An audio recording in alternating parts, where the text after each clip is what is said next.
commencer sur la troisième déclinaison, il faut voir une nouveauté et faire la différence entre parisyllabique et imparisyllabique. On appelle imparisyllabique les noms de la troisième déclinaison qui n'ont pas le même nombre de syllabes au nominatif et au génitif. Pour se rappeler, imparisyllabique, le préfixe un indique la négation, non pas le même nombre de syllabes.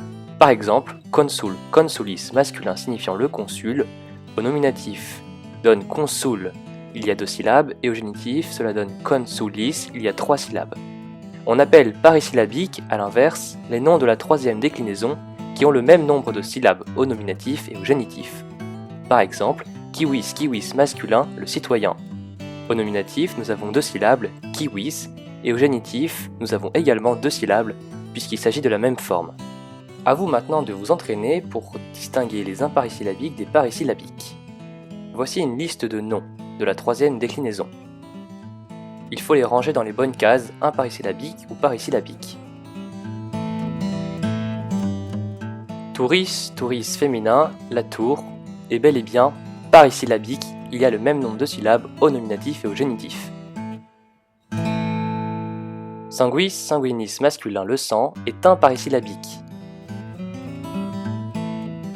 Pax, pacis féminin, est imparisyllabique également. Hostis, hostis masculin, l'ennemi, est parisyllabique. Enfin, rex, regis masculin est imparisyllabique. Mais attention, il y a des particularités, puisqu'il existe des faux parisyllabiques et des faux imparisyllabiques. Et oui, c'est comme ça, il y a des exceptions. Je sais déjà quelle tête vous faites derrière votre écran, et ce que vous avez envie de faire présentement.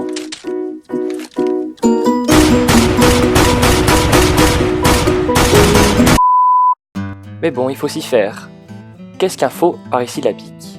Les faux parisyllabiques concernent les noms de la famille, par exemple Sénex, Sénis le vieillard, Pater, Patrice le père. Normalement, Sénex, Sénis, il y a le même nombre de syllabes au nominatif et au génitif, mais ces noms vont se décliner comme des noms imparisyllabiques. D'un autre côté, les faux imparisyllabiques sont les noms masculins féminins dont le radical se termine par 2 consonnes. Par exemple, urbs, urbis, féminin, la ville, se terminant par R et B.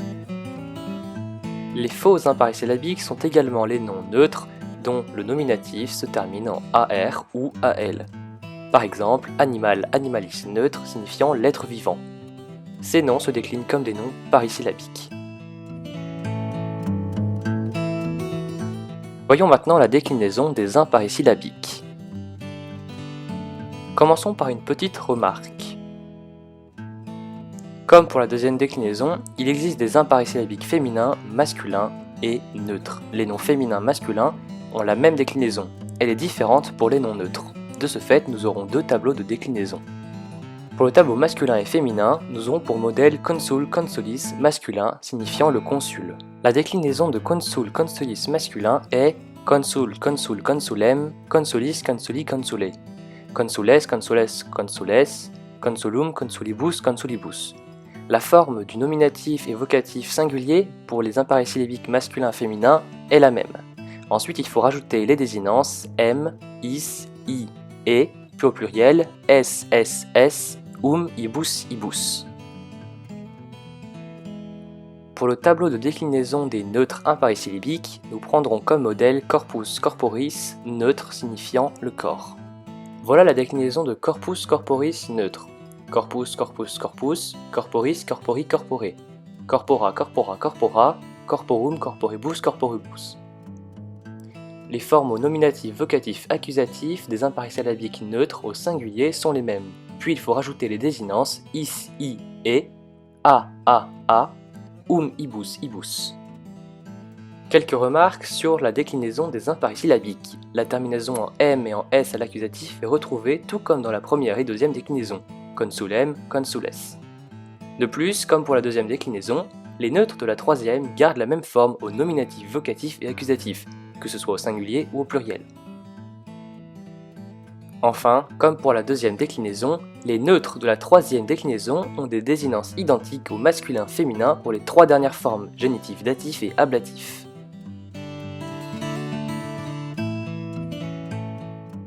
Intéressons-nous maintenant à la déclinaison des parisyllabiques. Quelques remarques. De la même façon, comme pour la deuxième déclinaison, il existe des parésyllabiques féminins, masculins et neutres. Les noms féminins et masculins ont la même déclinaison, et elle est toujours différente pour les neutres.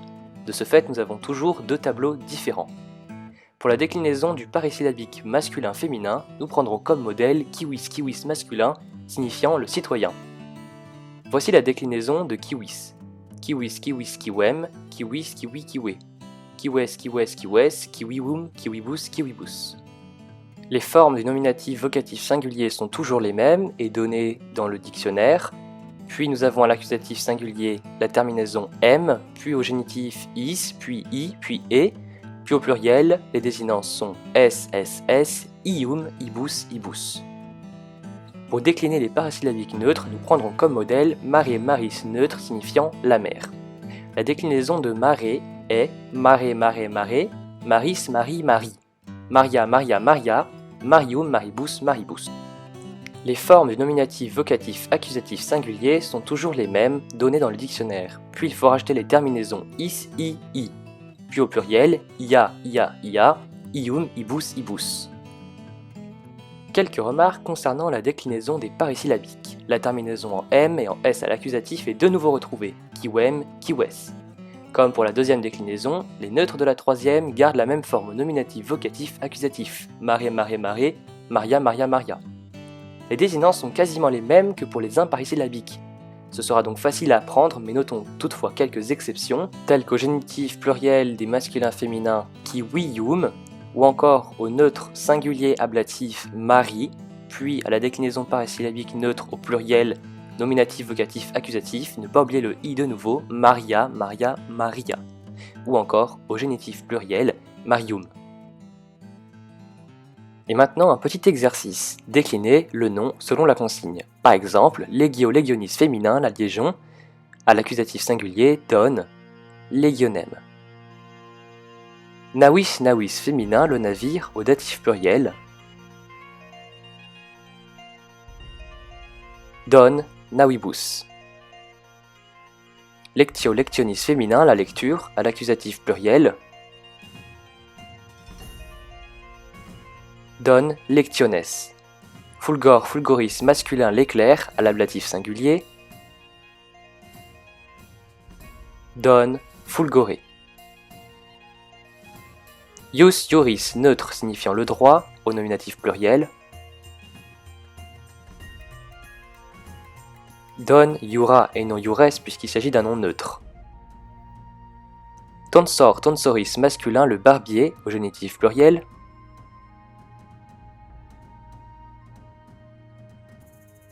donne tonsorum.